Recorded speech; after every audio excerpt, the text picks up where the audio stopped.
اعوذ باللہ من الشیطان الرجیم، بسم اللہ الرحمن الرحیم۔ السلام علیکم، کیا حال ہے آپ سب لوگوں کا؟ آج ہم انشاءاللہ تعالی چوتھے پارے کا 8واں رکوع مکمل کریں گے۔ چلیے سبق نکال لیجئے اور ذہن میں رکھیے کہ غزوہ احد چل رہا ہے، تو اسی کے واقعات کو ذہن میں لے آئیے۔ بلکہ آپ یہ کیا کیجئے کہ جب نیکسٹ رکوع پڑھنا ہوتا ہے تو جو میں نے شروع میں آپ کو غزوہ احد کی تفصیل بتائی تھی نا، اس کو ایک دفعہ سن لیا کریں تاکہ آپ کے ذہن میں وہ سب چیزیں تازہ ہو جائیں، پھر آپ کو یہ ساری آیتیں سمجھنے میں بہت آسانی ہوگی۔ بہرحال چلیے، یا ایھا الذین آمنوا، اے ایمان والو، لا تکونوا، مت ہو جاؤ ان کی طرح، کالذین کفروا، جو کافر ہوئے، وقالوا لاخوانہم، اور کہتے ہیں اپنے بھائیوں کو، اذا ضربوا فی الارض، جب وہ سفر کو نکلے ملک میں، او کانوا عزا، یا کوئی جہاد میں جائیں، لو کانوا عندنا، اگر رہتے ہمارے پاس، ما ماتوا، تو نہ مرتے، وما قتلوا، اور نہ مارے جاتے، لیجعل اللہ، تاکہ اللہ ڈالے، ذالک حسرۃ فی قلوبہم، یہ گمان، یہ افسوس، یہ حسرت ان کے دلوں میں، واللہ یحیی و یمیت، اور اللہ ہی مارتا ہے، یعنی زندہ کرتا ہے اور مارتا ہے، واللہ بما تعملون بصیر، اور اللہ تمہارے سب کام دیکھتا ہے۔ اب یہاں پہ آپ جیسے جانتے ہیں کہ غزوہ احد ہی چل رہا ہے، تو اللہ تعالیٰ نے فرما دیا کہ تم ان کافروں اور منافقوں کی طرح ایسے لغو خیالات بالکل بھی ذہن میں نہ لے کر آؤ، نہ تم کو دل میں جگہ دو کہ گھر میں بیٹھے رہتے تو موت نہ آتی، نہ مارے جاتے۔ کیونکہ منافقین جو تھے وہ ظاہر میں مسلمان بنے ہوئے تھے نا، تو اس لیے مسلمانوں کو اپنا انہوں نے بھائی کہا، اس لیے کہ نسبی طور پر وہ انصار مدینہ برادری کے بھائی بنتے، اور چونکہ یہ بات خیر خواہی اور ہمدردی کے پیرائے میں کہتے تھے، اس لیے اللہ تعالیٰ نے اخوان سے تعبیر کیا ہے۔ یعنی کیا کہتے تھے کہ ہم وہاں باہر نکل کے مرے، ہمارے پاس اپنے گھر میں پڑے رہتے تو کیوں مرتے، یا کیوں مارے جاتے۔ اب یہ کہنا اس غرض سے تھا ان کا، وہ کوئی خیر خواہ نہیں تھے، وہ منافق ہیں، ظاہر ہے وہ خیر خواہ تو نہیں ہے مسلمانوں کے، اور وہ یہ وہی لوگ ہیں جو عبداللہ بن ابی کے ساتھ 300 جو ہے وہ واپس بھی چلے گئے تھے، تو اب ان کے لیے ایک مثال بھی بن گئی کہ دیکھو جی، ہم 300 جو واپس چلے گئے تھے ہم تو ٹھیک ٹھاک ہیں، تم خواہ مخواہ مارے گئے۔ اب ان کا یہ کہنا اس غرض سے نہیں تھا کہ وہ کوئی مسلمانوں کے ساتھ کوئی بہت ہمدردی رکھتے ہیں، بلکہ اس لیے تھا کہ سننے والے مسلمانوں کے دل میں حسرت اور افسوس پیدا ہو کہ واقعی خواہ مخواہ بے سوچے سمجھے نکل کھڑے ہوئے، خواہ مخواہ لڑائی کی آگ میں کود پڑے، تو اب لڑائی کی آگ میں کودے تو پھر یہی نتیجہ رہنا تھا، گھر رہتے تو مصیبت ہی نہ دیکھنی پڑتی۔ لیکن مسلمان ایسے کچے نہیں تھے جو ان کے چکموں میں آ جاتے، ان باتوں سے الٹا منافقین کا بھرم کھل گیا۔ کیوں منافقین کا بھرم کھل گیا؟ کہ گویا ان کے دل اور زبان پہ یہ باتیں اللہ تعالیٰ نے اس لیے جاری کی کہ اللہ ان کو ہمیشہ اسی حسرت اور افسوس کی آگ میں جلتا چھوڑ دے کہ ان لوگوں نے ہماری بات کیوں نہیں مانی، اور دوسری حسرت ان کو یہ رہی کہ مسلمان ہماری طرح نہ ہوئے، ہماری باتوں پہ کسی نے کان ہی نہ دھرا۔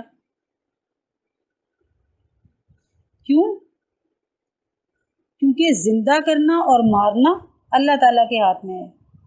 بہت سارے آدمی ہیں ساری زندگی سفر کرتے ہیں، لڑائیوں میں جاتے ہیں، مگر موت گھر میں بستر پہ آتی ہے، اور کتنے ہی آدمی گھر کے کونے میں پڑے رہنے کے خوگر ہوتے ہیں، کبھی نہیں کہیں بھی جاتے آتے، وہم میں پڑے رہتے ہیں، لیکن آخر میں اللہ کوئی ایسا سبب کھڑا کر دیتا ہے کہ وہ باہر نکلیں اور وہیں مرے یا مارے جائیں۔ اب جو موت ہے وہ بندہ کی روک تھام سے ٹلنے والی چیز نہیں ہے، نہ بدلنے والی ہے۔ قرآن پاک کی ایک آیت ہے کہ کوئی شخص نہیں جانتا کہ کل کیا ہوگا، اور کوئی شخص نہیں جانتا کہ اس کو کس زمین میں موت آئے گی۔ تو آپ دیکھ لیجئے کہ ہم میں سے کوئی کتنا بھی وسائل صاحب حیثیت، کتنا بھی انٹیلیجنٹ، کتنا بھی وہ آپ کہہ لیں کہ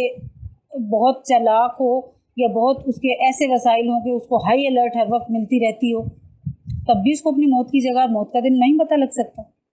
نہ یہ پتہ لگے گا کہ کل کیا کرنے والا ہے۔ اس کے اپنے پلان ہیں کرنے کے، اور اللہ تعالیٰ کے اپنے پلان ہیں۔ بہت دفعہ ایسا ہوتا ہے ہم نے کہیں جانے کی بہت تیاری کی ہوئی ہوتی ہے، لیکن عین وقت پہ کوئی ایسا مسئلہ فیملی میں، خاندان میں، ہمسائے میں آ جاتا ہے کہ ساری تیاری رکھی رہ جاتی ہے اور ہم نہیں جا پاتے۔ تو گویا کوئی شخص نہیں جانتا کہ وہ کل کیا کرے گا اور اس کو موت کہاں آئے گی۔ پھر موت سے ڈر کے گھر میں کیا رکنا۔ حضرت خالد بن ولید رضی اللہ تعالیٰ عنہ نے وفات کے وقت فرمایا کہ میرے بدن پر ایک بالش جگہ بھی ایسی نہیں ہے جہاں تلوار یا نیزے کے زخم نہ ہوں، ان کے نشان نہ ہوں، لیکن آج میں ایک اونٹ کی طرح گھر میں مر رہا ہوں۔ اور کہا کرتے تھے کہ اللہ کرے کہ یہ دیکھ کے نامردوں کی آنکھیں کھلے کہ گھر میں رہنا کوئی موت سے بچا نہیں سکتا، جہاد میں جانا کوئی جہاد کی شہادت کی موت نہیں دے سکتا، یہ سب اللہ تعالیٰ کے ہاتھ میں ہے۔ منافقین اور کفار کس راستے پہ جا رہے ہیں، مسلمان کہاں تک ان کے تشبیہ اور ان کے جو ہے شبہات سے یعنی پیروی سے علیحدہ رہتے ہیں۔ ہر ایک کو اس کی مناسبت، ہر ایک کو اس کے مناسب حال اللہ تعالیٰ بدلا دے گا۔ یہ جو لکھا ہے نا کہ واللہ بما تعملون بصیر، سب کام دیکھ رہا ہے، سب کام دیکھ رہا ہے، تو اللہ تعالیٰ ہر ایک کو اس کے حال کے مطابق بدلا دے گا۔ وَلَئِن قُتِلْتُمْ، اگر تم مارے گئے، فی سبیل اللہ اللہ کی راہ میں، او متم یا مر گئے، لمغفرۃ من اللہ تو بخشش اللہ کی، ورحمۃ خیر مما یجمعون اور مہربانی اس کی بہتر ہے اس چیز سے جو وہ جمع کرتے ہیں۔ وَلَئِن مُتُّمْ اور اگر تم مر گئے، او قتلتم یا مارے گئے، لا الی اللہ تحشرون تو البتہ اللہ ہی کے آگے اکٹھے کیے جاؤ گے۔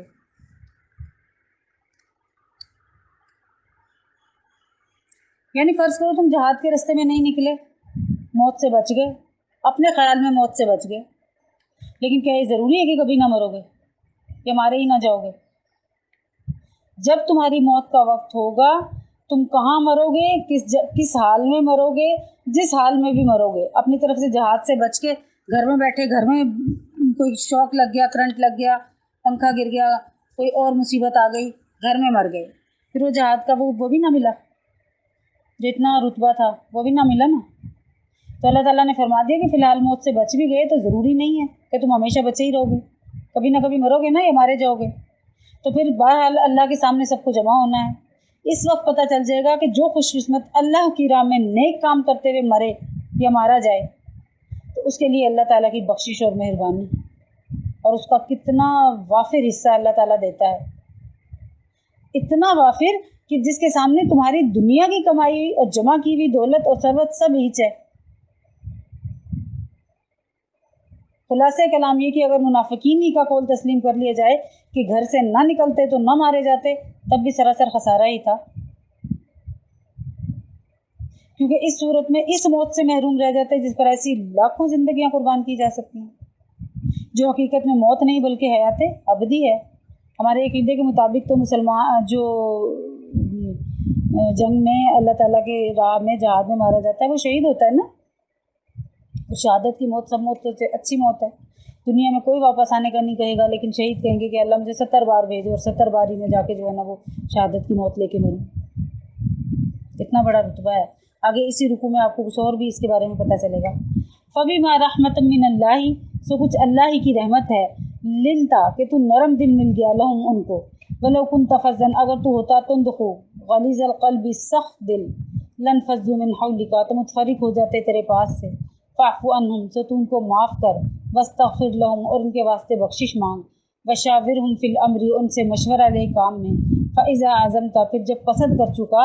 فَتَوَكَّلْ عَلَى اللَّهِ تو اللہ ہی پر بھروسہ کر، ان اللہ یحب المتوکلین تو اللہ کو محبت ہے توکل کرنے والوں سے۔ اب یہاں پہ آپ کو پتہ ہے کہ مسلمانوں سے جو کوتاہی ہوئی تھی احد کے میدان میں، اللہ تعالیٰ نے وہ کوتاہی ان کی معاف فرمائی اور معافی کا اعلان سنانے کے بعد نصیحت کی تھی کہ آئندہ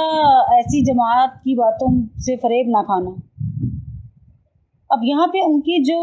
تقصیر تھی اس کو تو اللہ تعالیٰ نے معاف فرما دیا، کیونکہ سخت خوفناک غلطی تھی نا، اور اس غلطی اور کوتاہی سے مسلمانوں کو نقصان بھی بہت پہنچا تھا۔ تو اب یہ اللہ تعالیٰ نے مسلمانوں کو یہ کہ ذہن میں یہ آیا کہ شاید نبی صلی اللہ علیہ وسلم کا دل خفا ہوا ہوگا اور چاہا ہوگا کہ آئندہ ان سے کام میں مشورہ نہ لے، اس لیے اللہ تعالیٰ نے نہایت عجیب و غریب پیرائے میں ان کی سفارش کی۔ اول تو اپنی طرف سے معافی کا اعلان کر دیا نا، کیونکہ اللہ کو معلوم تھا کہ آپ صلی اللہ علیہ وسلم کا غصہ اور رنج خالص اپنے پروردگار کے لیے ہوتا ہے۔ پھر فرما دیا کہ بڑی رحمت ہے کہ آپ ان کو اس قدر خوش اخلاق اور نرم خو اللہ تعالیٰ نے ان پر بنایا ہے۔ کوئی اور ہوتا تو ایسے سخت معاملے میں کیا رویہ اختیار کرتا، کیونکہ انہی کی وجہ سے نبی پاک صلی اللہ علیہ وسلم کو تکالیف یعنی جسمانی تکلیف بھی اٹھانی پڑی نا، روحانی تو اٹھانی ہی پڑی۔ دندان مبارک شہید ہو گئے تھے، بے ہوش ہو کے زمین پہ گر پڑے تھے، گال مبارک جو تھے اس میں بھی خود کی کچھ جو ہے وہ کڑیاں گھس گئی تھی،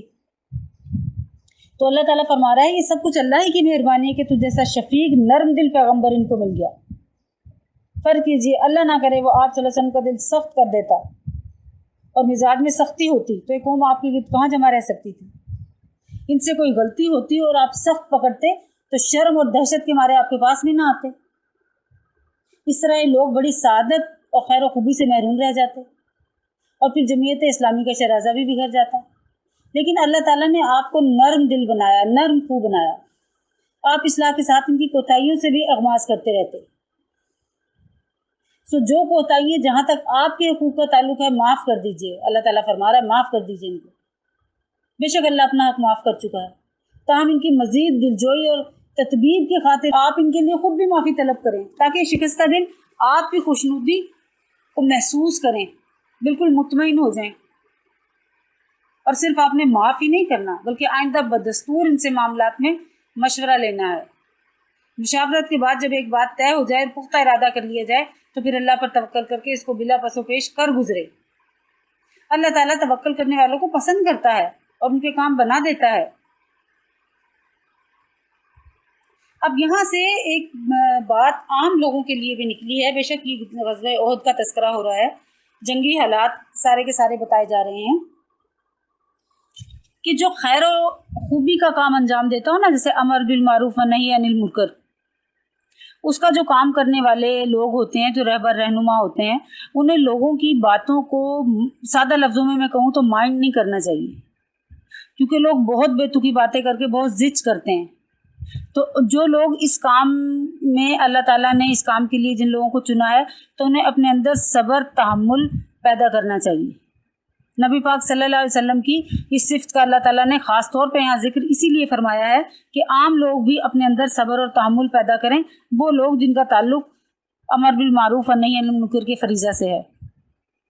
جیسے تبلیغی جماعت کے لوگ ہوتے ہیں نا، وہ بار بار کسی کو کسی بات کے لیے کہہ رہے ہوتے ہیں، لوگ بڑا بری طرح ان سے پیش آتے ہیں، لیکن وہ تحمل کا مظاہرہ کرتے ہیں۔ تند خوئی جو ہے وہ ان کو خیر سے دور کر سکتی ہے، یعنی جو لوگ تھوڑا بہت دین کی طرف آ بھی رہے ہوں، وہ تند خوئی بھی جو ان کے مزاج کی سختی ہے وہ لوگوں کو پیچھے ہٹا دے گی۔ پھر ان کا اپنا لائحہ عمل یہ ہونا چاہیے کہ جہاں ان کے حقوق کسی نے غصب کیے ہیں یا حقوق سلب ہوئے ہیں تو اس کو خوش دلی سے برداشت کریں، معاف کر دیں۔ جیسے نبی پاک صلی اللہ علیہ وسلم کو جتنی اس جنگ میں تکلیف اٹھانا پڑی، اللہ تعالیٰ نے کہہ دیا نا کہ آپ انہیں معاف کر دیں۔ اور پھر مشورے کی جو بات کہی تو مشورہ لینا سنت ہے۔ نبی پاک صلی اللہ علیہ وسلم کو صحابہ سے مشورہ لینے کی ضرورت نہیں ہوتی تھی، اللہ تعالیٰ چاہتا تو ہر معاملے میں وحی کے ذریعے ان کو ٹھیک بات بتا دیتا، مشورہ کرنے کی ضرورت ہی نہیں تھی کہ مدینہ کے باہر جا کے لڑا جائے یا مدینہ کے اندر، یا دیگر امور میں بھی آپ ہمیشہ مشورہ کیا کرتے تھے۔ جس کام میں مشورہ لیا جائے وہ کام کا انجام ہمیشہ بخیر ہوتا ہے۔ تو اب جو صحابہ نے مشورہ دیا کہ نہیں اندر نہیں باہر رہ کے لڑا جائے، تو پھر بس جب مشورہ ہو گیا تو اللہ تعالیٰ نے فرمایا اب توکل کرو اللہ کی ذات پہ۔ جو کچھ مشورہ ہو گیا اب اس کام کو کر گزرو، جب قصد کر چکا تو فیضا عزم تھا، جب تو عزم کر لیا فتوکل علی اللہ، تو پھر بھروسہ کر اللہ پر، ان اللہ یحب المتوکلون، تو اللہ کو محبت ہے کس سے؟ توکل کرنے والوں سے، اللہ پہ بھروسہ کرنے والوں سے۔ تو دنیا میں بھی کام ہے مشاورتی جو امور ہیں ان کو مشاورت سے ہی طے کرنا چاہیے، اور اللہ تعالیٰ نے یہ سب کچھ نبی صلی اللہ علیہ وسلم کے توسط سے ہمیں سکھانے کے لیے یہ ساری جو ہے وہ ترتیب لگائی تھی بات کی، ورنہ وہ وہی کے ذریعے بتا دیتے، اور جب وہی آ جاتی ہے تو نبی اس سے 1 انچ بھی نہ ادھر ہوتا ہے نہ ادھر ہوتا ہے۔ تو جب آپ کو مشورے کا حکم ہے تو آپ نے مشورہ کر لیا، جب مشورے کے حکم نہیں ہے ڈائریکٹ وہی کے ذریعے کوئی بات آ گئی تو اس کے بعد سارے بھی خلاف ہو جائیں تو نبی پاک صلی اللہ علیہ وسلم نے وہ کام ہر صورت کرنا، یا کسی بھی نبی نے وہ کام ہر صورت کرنا ہوتا ہے جس کے بارے میں وہی آ جائے۔ تو مشورہ ہمیشہ اپنے کاموں میں، ذاتی کاموں میں یا مشاورتی کاموں میں کیا جائے، اور مشورہ اس سے لیا جائے جو اس مشورے کو دینے کا اہل ہو۔ پھر مشورہ دینے والے کے لیے بھی ایک حدیث کا مفہوم یہ ہے کہ جو شخص مشورہ دے وہ اس بات کے الٹ مشورہ نہ دے کہ اگر وہ خود اس سچویشن میں ہوتا تو وہ کیا اختیار کرتا، اسی سچویشن کو اختیار کرنے کی دوسرے کو ترغیب دی جائے۔ ایسا نہ ہو کہ غلط مشورہ دے، دوسرے کا تماشا بنانے کے لیے مشورہ دے،